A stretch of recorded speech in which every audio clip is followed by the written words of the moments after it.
Hello, what's up everyone? I hope you are doing great and आप सभी को नमस्ते.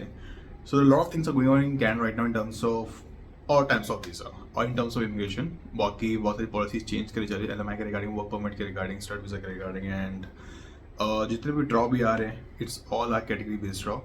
सो मैं point to point like explaining each and everything and मैं भी सिर्फ चार चीज़ों के रिगार्डिंग बात करूँगा. फर्स्ट ऑफ ऑल बात करूँगा स्टडी वीजा के रिगार्डिंग, सेकेंडली मैं बात करूँगा फ्रैंकोफोन कैटेगरी के रिगार्डिंग एंड थर्डली मैं बात करूँगा प्रायोरिटी स्ट्रीम्स के रिगार्डिंग एंड चौथी मोस्ट इंपॉर्टेंट चीज़ इफ़ यू फाइल और if you go for the study visa right now so कितने परसेंट चांसेस है कि यू विल गेट अप्रूवल और not. If you get approval so what kind of things you have to be you should have, और अगर approve नहीं भी होता और रीज़न ये या कोई भी एक्सपेक्टेड रीज़न आता है तो क्या अगर हम फिर से फाइल करते हैं तो कोई चांसेस है या नहीं है. So I will try my best कि मैं वीडियो को शॉर्ट एंड क्लियर रखूँ. Listen very carefully and if you have any question regarding anything just let me know in the comment section or you can DM me on WhatsApp, DM me on Instagram. I will definitely help you out and if you take a session आप WhatsApp पे या Instagram पे DM कर सकते हैं. जो number आपको show हो रहा है that's my Indian WhatsApp number. आप मुझे कभी WhatsApp पे मैसेज कर सकते हैं and if you want to book a session you can do it. So first of all जो सबसे पहली मोस्ट इंपॉर्टेंट चीज़ है एंड मैंने आई ऑलवेज टोल्ड यू, देखो यार first of all doesn't matter अगर आप वर्क परमिट पे जा रहे हो, it's not easy right now. It's not easy right now if you are in construction, trade, health care, कोई भी स्ट्रीम के अंदर आते हो जो भी आपको स्क्रीन पे शो हो रही है, इन स्क्रीन अगर आप इन स्ट्रीम्स के अंदर आते हो, अगर ये इस तरह की जॉब्स है तो ही पॉसिबिलिटी है कि आपको आपको वर्क परमिट मिल सकता है. अदरवाइज कोई पॉसिबिलिटी नहीं है. कोई आपको बोल दे कि नहीं आप फूड काउंटर अटेंडेंट में चले जाओ, किचन हेल्पर में चले जाओ या कोई आप रेस्टोरेंट में वर्क कर लो, you will get an opportunity. ये कनाडा 2020 का कनाडा 2018-19 का कनाडा नहीं है. Right now time is quite totally different. Immigration बहुत ज़्यादा हो चुका है एंड ब्लैकलैश ज़्यादा हो रहा है, नेगेटिव ज़्यादा है, जॉब्स इतनी अपॉर्चुनिटी इतनी है नहीं है. चाहे employer jobsbank.gc different job portal पे डाल दे और दिखा दे कि यस हमने जॉब डाली हुई है, हम आपके डॉक्यूमेंट्स लगा रहे हैं, I will give you guarantee अगर आप हेल्थ केयर, ट्रेड, कंस्ट्रक्शन में या अगर आप इंडियन ऑक्यूपेशन में नहीं आते हो 99% चांसेस हैं कि आपका जो डिसीजन है वो नेगेटिव आएगा. It's my experience. This is what I suggest you. I'm working with so many lawyers, so many consultant agents and different RCIC lawyers. So मैं आपको एक ही चीज़ कहूँगा, कोई benefit नहीं है. If you want to come to Canada on work permit, go this one. जिसमें आपको मैंने बोला मैंने आपको. If I talk about the Nova Scotia के regarding को, even Nova Scotia के अंदर भी जो AIP stream है, इसके अंदर pathway open है for the PR के लिए, लेकिन उसके लिए भी सिर्फ उन्हीं को फोकस किया जा रहा है जो ट्रकिंग के अंदर है, clean energy, resource development, science and technology या प्रायोरिटी स्ट्रीम. और प्रायोरिटी स्ट्रीम वही है चाहे वो हेल्थ केयर हो, सोशल असिस्टेंट्स हो, कंस्ट्रक्शन में हो, इन्हीं में ही पॉसिबिलिटी है. इवन पूरे अटलांटिक में चाहे नोवा स्कोशिया, न्यू ब्रंसविक हो, न्यू फाउंडलैंड हो या प्रिंस एडवर्ड हो, इनके अंदर भी यही पॉसिबिलिटी है. अच्छा एक क्वेश्चन ना, मैं it's not this topic is not related to the video कि बहुत लोग मैंने क्वेश्चन था कि हम अगर मास्टर्स करते हैं 2 years की ओंटारियो से या ब्रिटिश कोलंबिया से, एक मास्टर्स स्ट्रीम थी कि अगर हमने मास्टर्स करी है मिनिमम 2 years की, एट मीन 16 months की, तो हम सीधा फाइल कर सकते हैं अंडर द ONP के अंदर, मीन्स पर्टिकुलर PNP के अंदर या ब्रिटिश कोलंबिया के BCPNP में. क्या वो अभी भी ओपन है? It's closed. वो अभी भी क्लोज्ड है और वो लास्ट 2 years से क्लोज्ड है, तो पॉसिबिलिटी नहीं है. बट येस अगर you go for the masters तो possibility of getting approved in terms of study visa it's very high. Chances for your visa would be very high. Second cheese fees थोड़ी ज़्यादा होगी but possibility है कि study visa मिल जाएगा. तीसरी most important चीज़, अगर आप मैरिड हैं या शादी करने वाले हैं then you can call your spouse if you are doing master for 2 years not for 1 year. And दूसरी most important in terms of study visa के रिगार्डिंग अगर मैं आपको बात कहूँ, still India leads in terms of study visa. This is the map: India, China, Nigeria, Philippines, Iran, Algeria, Vietnam, Pakistan, lot of countries. और जनवरी, फरवरी, मार्च में मीन्स Q1 में इतने बच्चों को मीन्स वीज़ा मिला है, स्टडी वीज़ा मिला है. I will tell you very frankly, very honestly कि अराउंड अगर आप 4 लोग वीज़ा लगाते हैं ना तो 4 में से सिर्फ एक का ही वीज़ा आएगा. बहुत लोगों के माइंड में क्वेश्चन होगा कि यार मैंने तो आइल्स में या PN हो कहते हैं PT एकेडमी में सही स्कोर लाया, मिनिमम 6 ओवरऑल 6.5 भी लाया वो मैं, और मेरे पास ऑफर लेटर है, LOA भी है, मेरे पास पार लेटर भी है, सब कुछ है, फंड्स भी मैंने शो करे हुए हैं, सारी चीज़ें हैं, बट फिर भी मेरा रिफ्यूज़ आ रहा है. रीज़न क्या है? इमिग्रेशन अथॉरिटी मीन्स IRCC के पास अथॉरिटी है, इमिग्रेशन के पास अथॉरिटी है. If they want to reject they will reject without any, कोई भी फालतू का रीज़न दे सकते हैं कि home ties are not strong, या आप वापस नहीं आओगे, या आपका जो पास का कोर्स है और जो कोर्स अभी आप ले रहे हो वो मैच नहीं करता. कोई भी XYZ, even if you are having a good SOP also, आपके पास सारे डॉक्यूमेंट्स हैं, आपने GST भी पे करी है, फर्स्ट ईयर की फीस भी पे करी है, means everything you have, still chances it's 50-50, because वो चाहते नहीं है कि लोग यहाँ पे आए.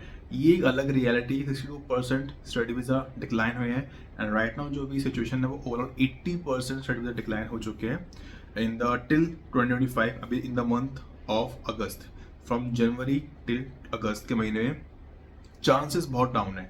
रियलिटी में ये कहूँ, if you really want to go for the masters, या कोई इन डिमांड ऑक्यूपेशन में, ट्रेड में, हेल्थ केयर में, किसी और में ज़्यादा तो diploma certificate 1+1, chances out of 10 only 1. Possibility लग गया, नहीं लगा. अगर सोचोगे नहीं मैं अटलांटिक में चले जाता हूँ या मैं क्यूबेक में चले जाता हूँ, doesn't matter, which ever the province it would B, चाहे वो यूकॉन भी हो, पॉसिबिलिटी नहीं है. अभी के टाइम में पॉसिबिलिटी नहीं है, 2025 में तो बहुत कम चांस है.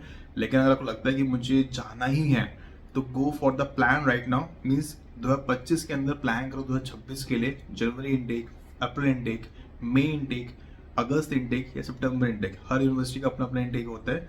मेनली जो इनटेक होते हैं वो जनवरी, मई और सितंबर होते हैं, लेकिन कई यूनिवर्सिटी में अप्रैल और अगस्त इनटेक भी होते हैं. So you can go for that one also.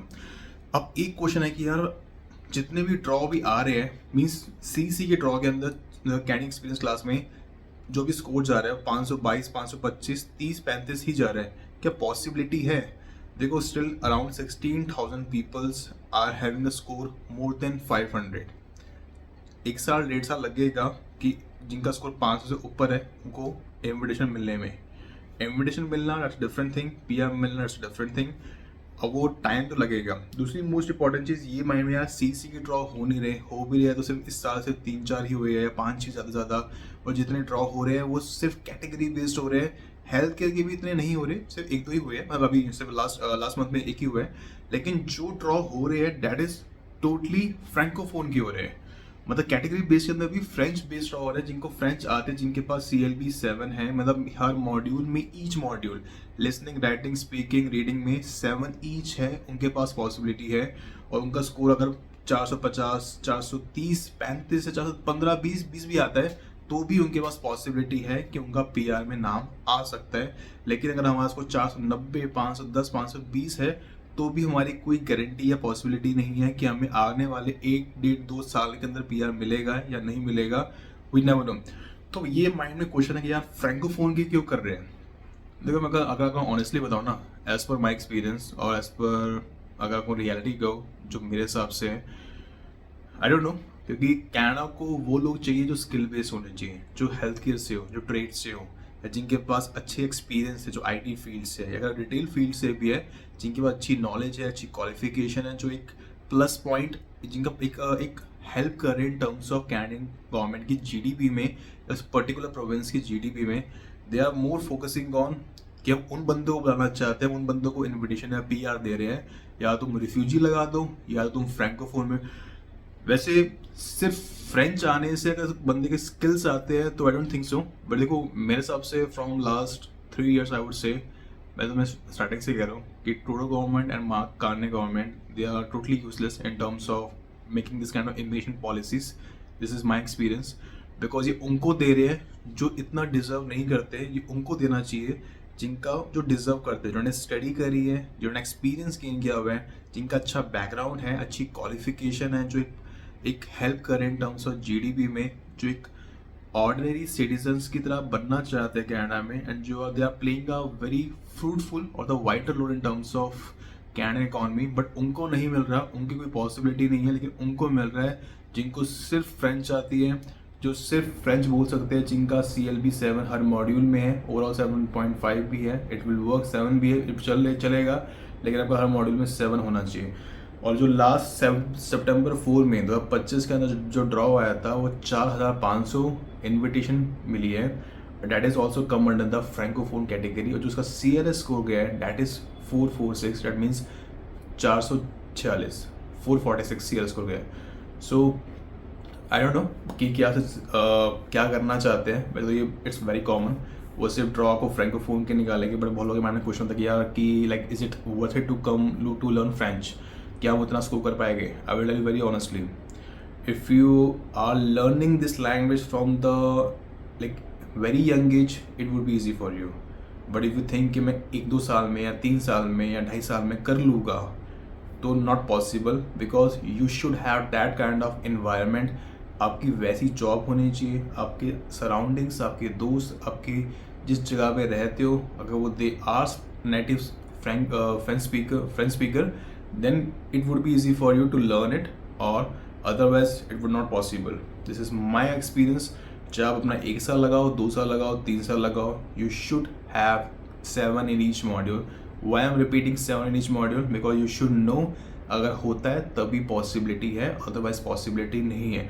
You can imagine, अगर आपके इंग्लिश में आराम से आ रहे हैं तो ऑब्वियसली बात फ्रेंच में भी आ जाएंगे, अगर आपके नेटिव सराउंडिंग वैसा है. अगर इंग्लिश में ही नहीं आ रहे हैं, देन इफ यू थिंक कि मैं फ्रेंच सीखूंगा, लर्न करूँगा, तो आराम से हो जाएगा.